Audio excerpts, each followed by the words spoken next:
Hello everybody in Europe and abroad. Today we want to tackle a very sensitive topic, European security.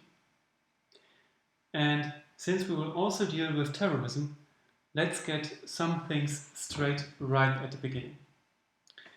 Every terror attack, not only in Europe but everywhere on the world, is one attack too much. Every person injured or even killed in a terror attack is one too much. We must implement policies and strategies to prevent terrorism, but we must not overreact. With that in mind, let's start with the word terrorism itself. It comes from the Latin word terror, meaning fear. And to be honest, if there's one thing the terroristic attacks are really efficient in, it's creating fear. But why is that so? In 2015 and this year again, about 150 people died in Europe because of several horrific terror attacks committed in France, Turkey, Belgium and Germany. But let us put those numbers in perspective. Since more than a decade, car-related deaths are dropping and have more than halved since 2001, which is good. But there are still more than 25,000 people dying every year because of car accidents. More than 5,000 people were murdered. More than 3,500 people died during accidents at work. Therefore, it is more than 20 times more likely to die in an accident at work than by a terror attack. And even more than 160 times more likely to die in a car accident.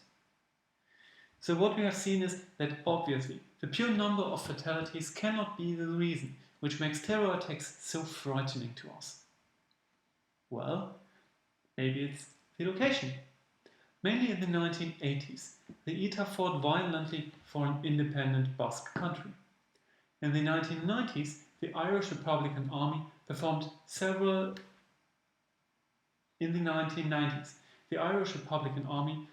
more than 20 bombing attacks to separate Northern Ireland from the United Kingdom.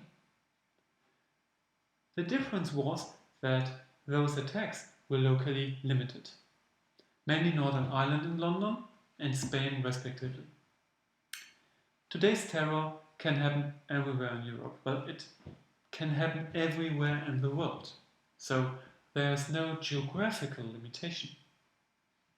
Sure, there are regions that are more likely to be target of a terror attack, but in principle, they can happen all over Europe. They can happen everywhere. Well, on the other hand, car accidents are also unpredictable and happen all over Europe. Now, the real reason why we are more afraid of terror attacks than driving to work or actually working itself lies in our perception of danger and how we deal with it. There are several psychological effects taking place in our brain. First, there is the fact that our human mind rather thinks in proportions than in absolute numbers. And evolutionary speaking, that makes perfect sense. Imagine a wolf attacking you, well, which is already pretty dangerous. And now imagine a second wolf joining the first one in the attempt to eat you. Well, you might say, that is even more dangerous. They can surround me and attack from two sides and, well, whatever two wolves could do.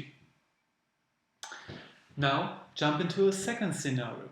You are facing 100 wolves, all of them eager to attack you, and now there's joining one additional wolf.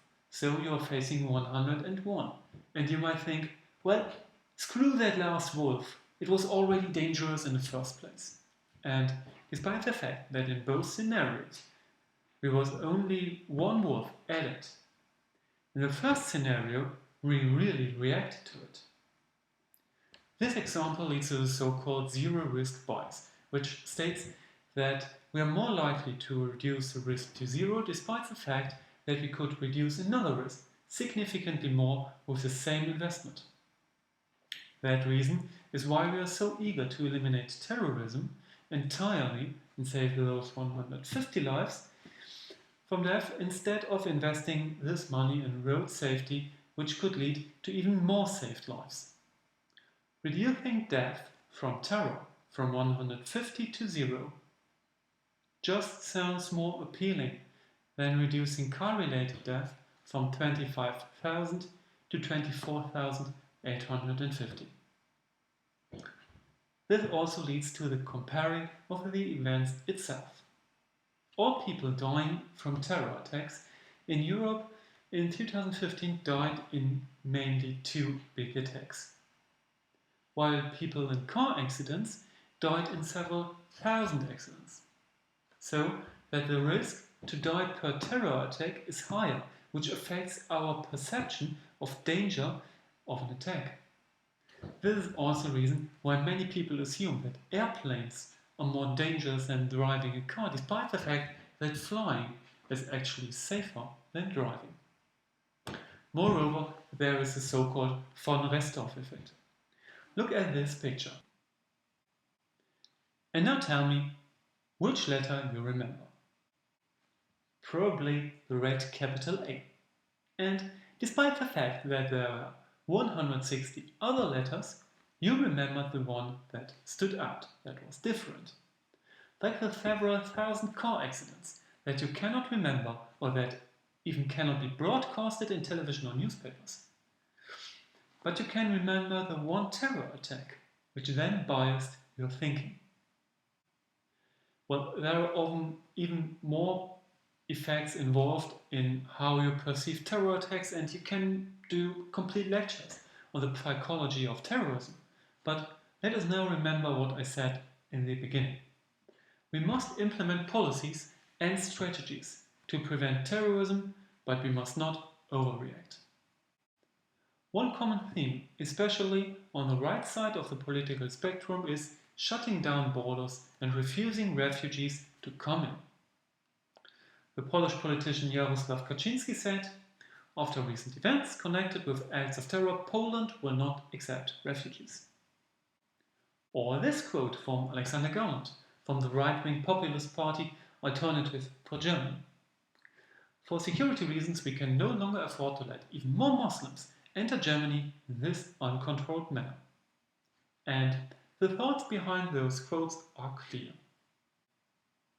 Islamic terror comes from the Near East, those people come from the Near East, so we conclude that those people are terrorists. Except they aren't. A big part, the vast majority of the people are actually trying to escape from exactly this terror in their home countries. And moreover, Abdelhamid Abaoud, the man who masterminded the attacks in Paris in 2015, among several of his accomplices, were born, raised and radicalized in Europe. Shutting down the border does not help at all to avoid those attacks. So, if shutting down the border does not help, what could help? Actually, we in Europe could work more tightly together to avoid terroristic attacks. As I mentioned, Abdelhamid Abaoud was raised in Europe, to be more precise in Brussels and Belgium, but the attacks were performed in France.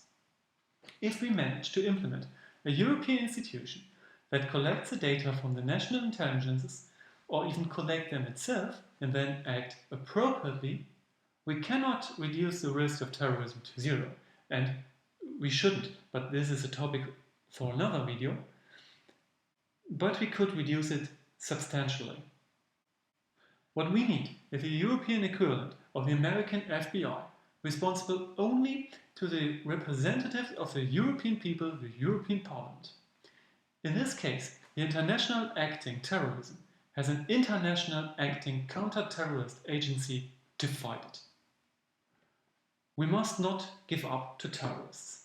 They want us to fear, to be afraid everywhere, every time. If we do so, the terrorists can achieve what they want, destroy our values and our freedom. We must not help them in their endeavor. We must not overreact and implement stupid ideas such as closing the borders entirely or forbidding burkinis, but we must work together. After the terror attacks of Anders Behring Breivik in Norway in 2011, the Norwegian Minister President Stoltenberg said, "We are still shocked, but we will not give up our values. Our response is more democracy, more openness, more humanity." And with those words, thanks for watching and see you soon.